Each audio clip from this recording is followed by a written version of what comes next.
To get alert on your watch when your phone detects an emergency sound in Samsung Galaxy S23 Ultra, swipe down the top of the screen and then tap setting icon. Scroll down the screen to find accessibility. Tap accessibility and then tap hearing enhancement. Tap sound notification and then tap open sound notification.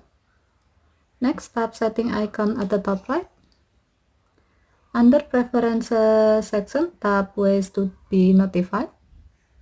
And then under emergency section, tap the gray on off switch next to notify on connected watches to enable this option.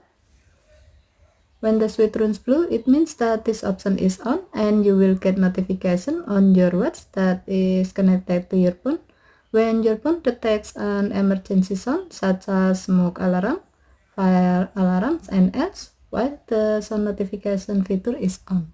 Okay, thank you for watching. Have a nice day.